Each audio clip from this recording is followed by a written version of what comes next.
حماد سے میری کافی انڈرسٹینڈنگ ہو چکی تھی. ہم روز رات کو بات کیا کرتے تھے. شادی کی تیاریاں بھی عروج پہ تھیں. رانیہ نے شادی کی شاپنگ میں بہت مدد کی تھی. پھر بازار سے آتے ہی وہ اپنی بہنوں کو لے کے لاؤنج میں ڈھول پیٹنے بیٹھ جاتی. پاکستانی، انڈین، پنجابی ٹپے جو منہ میں آتا گانے لگتی. میری شادی کی رونق اسی نے بڑھا رکھی تھی.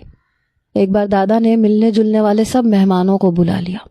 اس وقت رانیہ کا وہ کزن بھی آیا تھا جسے وہ پسند کرتی تھی، اور اسے دیکھ دیکھ کے وہ اشارے بازیاں کر رہی تھی.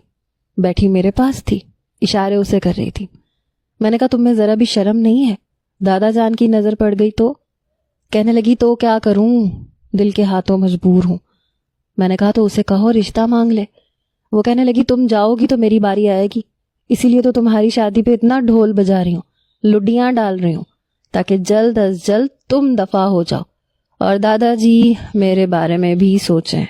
میں نے کہا بڑی خود غرض ہو، مجھے تو لگا تھا میری شادی کی خوشیاں منا رہی ہو. وہ کہنے لگی نہیں جی، میں تو اپنا راستہ صاف ہونے کی خوشیاں منا رہی ہوں.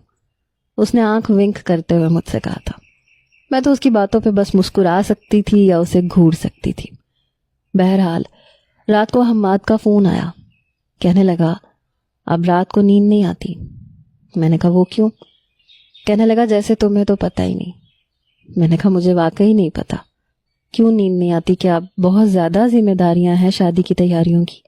مجھے یہی لگا تھا کہ شاید شادی کی شاپنگ کی وجہ سے وہ پریشان ہے، کیونکہ امریکہ میں رہنے والے یوں شادی کی رسموں کے جھمیلوں میں الجھ جاتے ہیں. مگر حماد کا جواب سن کے میں نروس ہوئی تھی. نہیں، شادی کی تیاری تو ساری موم کی ذمہ داری ہے.